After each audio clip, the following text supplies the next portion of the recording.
Assalamualaikum warahmatullahi wabarakatuh. Apa kabar anak-anak yang saleh dan saleha? Hari ini kita akan membahas tentang kerajinan bahan limbah berbentuk bangun datar. Nah, sebelum kita belajar, kita berdoa terlebih dahulu yuk. Bismillahirrahmanirrahim. Rabbi sholli sadri wa yassirli amri wahlul 'uqdatam min lisani yafqahu qawli. Amin. Hari ini kita akan membahas materi tentang perencanaan usaha kerajinan dari bahan limbah berbentuk bangun datar. Nah, ada 6 subbab yang akan kita bahas. Yang pertama adalah ide dan peluang usaha, analisis peluang usaha, sumber daya yang dibutuhkan, administrasi dan pemasaran, komponen perencanaan usaha, serta langkah-langkah penyusunan perencanaan usaha. Yuk kita bahas satu persatu. Pertama kita akan bahas tentang ide dan peluang usaha. Nah, di sini kenapa sih kita ambil ide membuat kerajinan dari bahan limbah? Satu, alasannya adalah Indonesia merupakan penduduk terbanyak keempat. Nah, karena penduduknya sangat banyak, berarti Indonesia sebagai penyokong limbah terbesar. Selanjutnya, untuk mengurangi pencemaran lingkungan, kita perlu mengolah kembali limbah tersebut dengan cara 3R, recycle, reuse, dan juga reduce. Ada yang tahu perbedaan dari reuse, reduce, dan juga recycle? Yuk kita bahas satu persatu. Kalau reuse itu artinya menggunakan kembali sampah yang masih dapat digunakan untuk fungsi yang sama ataupun fungsi yang lainnya. Nah, kalau diaplikasikan berarti kita menggunakan barang kita secara hemat. Nah, kalau misalkan kita punya baju, berarti bajunya harus kita pakai. Kalau misalkan ada baju yang nggak kepake, mendingan dikasih ke orang lain yang lebih membutuhkan sehingga baju itu terpakai gitu. Kalau dari segi makanan berarti kita nggak boleh buang-buang makanan, harus hemat. Selanjutnya reduce itu artinya adalah mengurangi segala sesuatu yang mengakibatkan sampah. Nah, kalau di sekarang tuh di supermarket biasanya kita sudah mulai mengurangi yang namanya kantong plastik ya. Jadi kita bawa tas dari rumah untuk menaruh barang-barang yang kita beli di supermarket. Nah, terus kita juga bisa memilih produk yang bisa diisi ulang. Jadi yang pertama kalau kita misalkan beli kecap nih, beli kecap yang botolan. Terus kalau kecapnya udah habis, kita beli yang kemasan isi ulang. Nah, dituang ke botol yang udah pernah kita beli. Sedangkan recycle ini adalah fokus pembelajaran kita, yaitu mengubah sampah atau mendaur ulang sampah menjadi barang yang bisa dipakai. Nah, contohnya misalkan di sini kita ada di rumah tuh ada limbah kaleng atau botol minum atau yang lainnya, itu bisa kita daur ulang menjadi barang yang lebih bermanfaat. Mendaur ulang limbah itu salah satu peluang usaha yang sangat besar. Kenapa? Karena harganya itu murah ya. Terus kita mudah mendapatkan bahan baku karena tinggal cari aja yang ada di rumah kita yang tidak terpakai barang-barang, kita daur ulang, kita ubah menjadi barang yang lebih bermanfaat. Selanjutnya, kita nggak butuh keahlian khusus untuk memulai usaha. Kita tinggal lihat aja tutorial yang ada di YouTube atau di Instagram, terus kita contoh. Yang penting kita harus ulet dan juga terampil. Jadi kalau misalkan gagal, ya coba lagi, dan coba lagi. Jadi harus terus semangat. Nah, banyak kan manfaat dari mendaur ulang limbah. Selanjutnya, apa sih yang kita butuhkan kalau kita mau membuat sebuah produk kerajinan dari bahan limbah?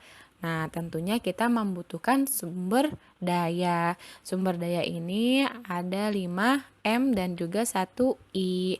M yang pertama adalah man atau manusia, berkaitan dengan orang yang membuat produk tersebut. Yang kedua, material atau bahan baku, berarti bisa kita cari di sekitar kita bahan baku atau limbah yang tidak terpakai dan masih bisa didaur ulang. Selanjutnya adalah money atau uang. Ini berkaitan dengan modal yang dibutuhkan untuk membuat kerajinan.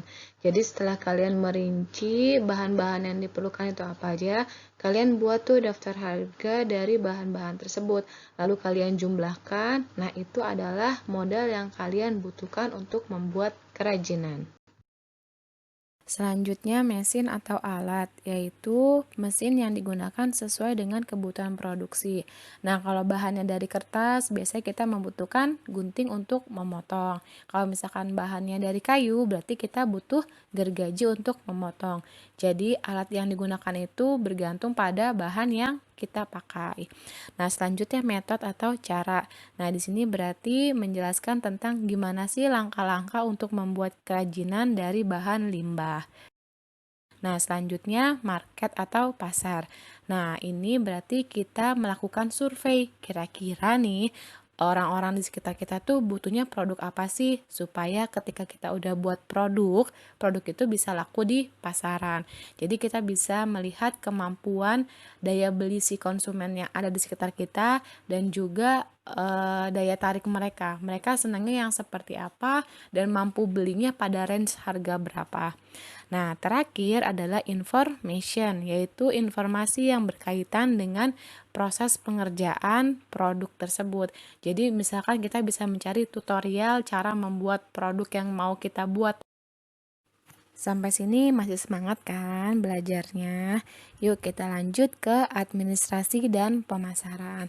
Administrasi ini berkaitan dengan perencanaan, pengendalian, dan pengorganisasian pekerjaan perkantoran, serta penggerakan mereka yang melaksanakan agar mencapai tujuan yang telah ditetapkan. Nah, kalau dari pengertian ini, berarti ini untuk lingkup skala yang besar untuk usaha yang memiliki karyawan. Jadi kalau misalnya kita punya karyawan, kita berarti harus bisa melakukan administrasinya dengan baik. Nah, fungsi administrasi ini antara lain adalah planning, organizing, staffing, directing, coordinating, reporting, dan juga budgeting. Supaya produk yang kita buat itu bisa laku di pasaran, berarti kita harus melakukan yang namanya pemasaran. Nah, sasaran utama dari pemasaran adalah untuk kelangsungan usaha kita. Jadi, produk yang udah kita hasilkan itu jangan sampai cuma numpuk aja di gudang. Harus kita pasarkan ke konsumen supaya arus kas dari perusahaan kita itu bisa berputar. Nah, yang kedua untuk mendapatkan laba.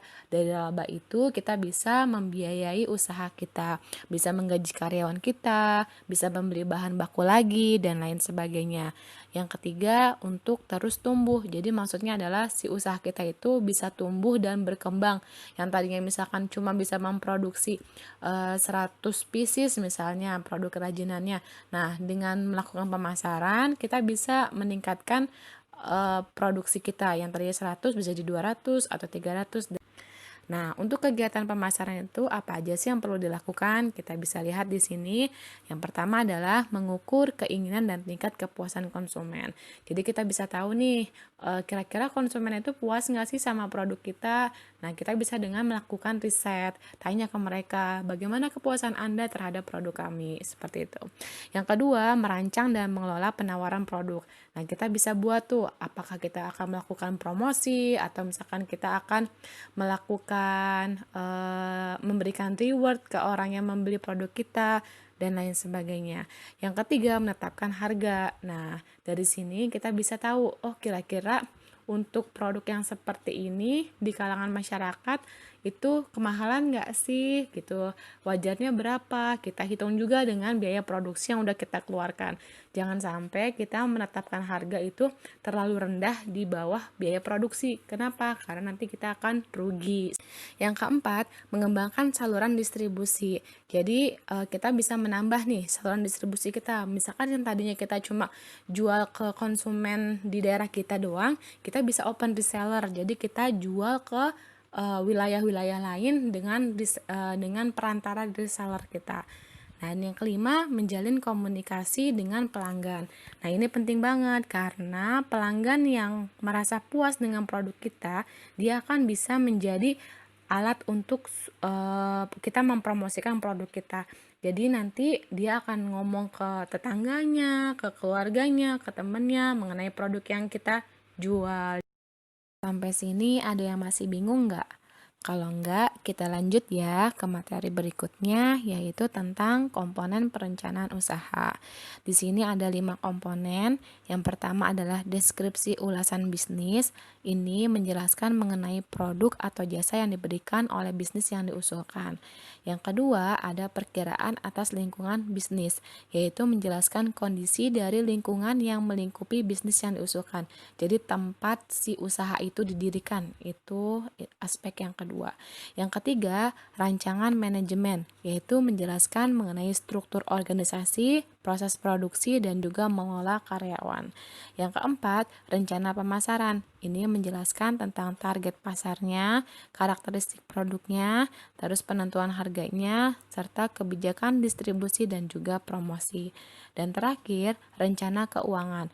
Ini membuat perkiraan dari pendapatan, pengeluaran, laba, dan dana yang dibutuhkan. Jadi komponen ini kalau misalkan kita mau buat perencanaan harus lengkap ada semuanya, mulai dari deskripsinya sampai dengan rencana keuangannya.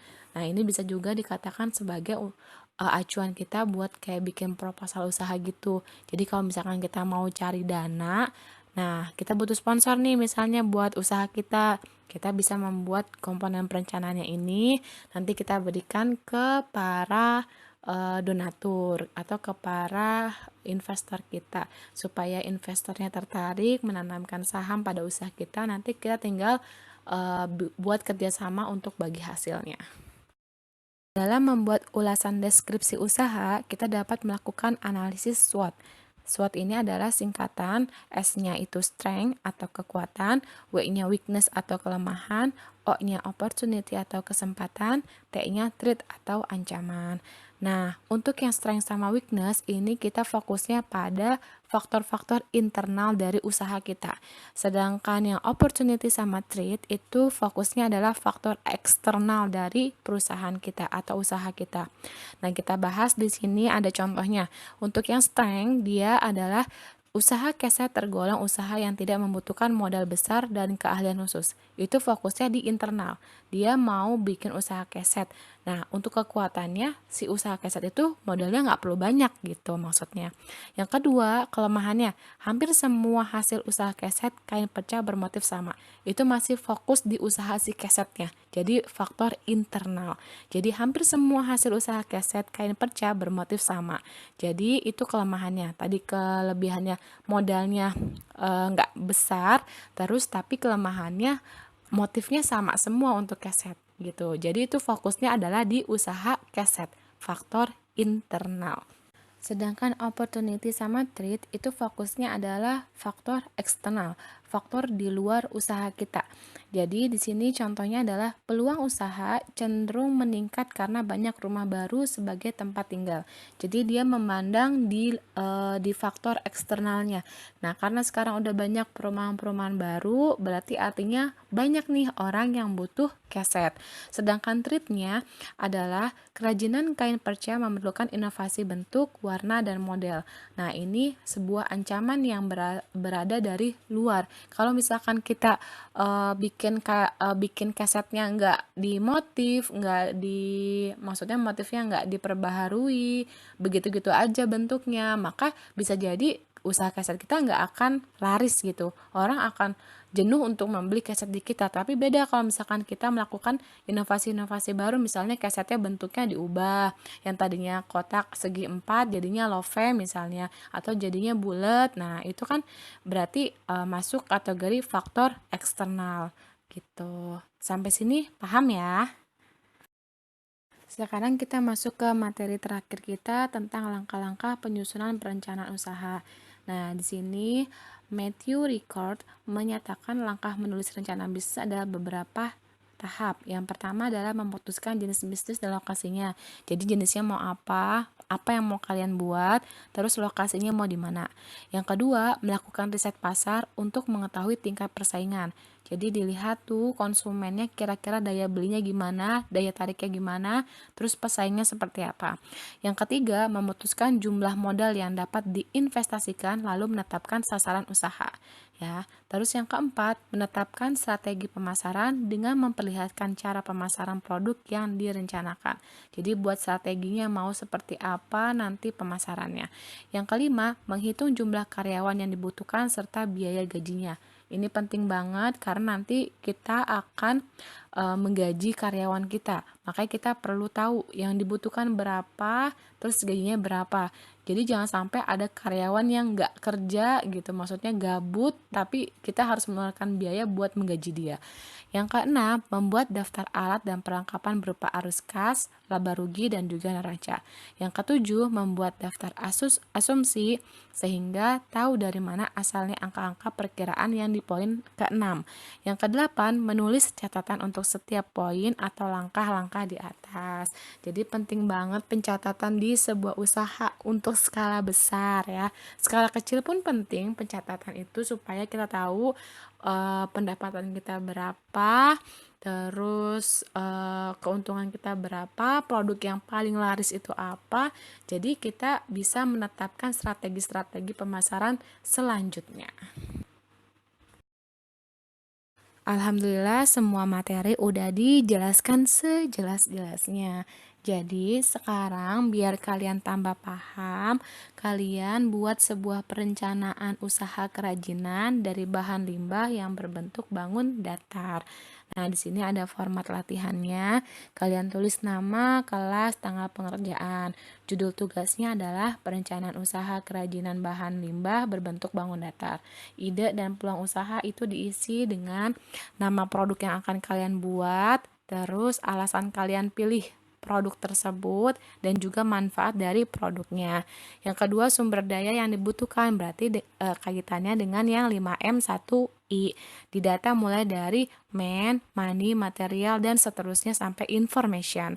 Yang ketiga, komponen perencanaan usaha yaitu dengan melakukan analisis SWOT. Kalau yang strength sama weakness itu faktor internal usaha, kalau yang opportunity sama threat itu faktor eksternal dari usaha kalian. Nah, kalian buat di buku tulis sesuai dengan materi yang tadi udah dibahas, terus nanti kalian foto dan kirim ke Google Classroom.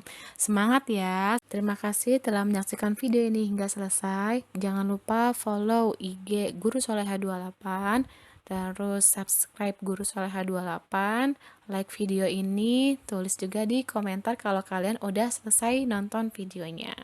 Ya, terima kasih. Wassalamualaikum warahmatullahi wabarakatuh.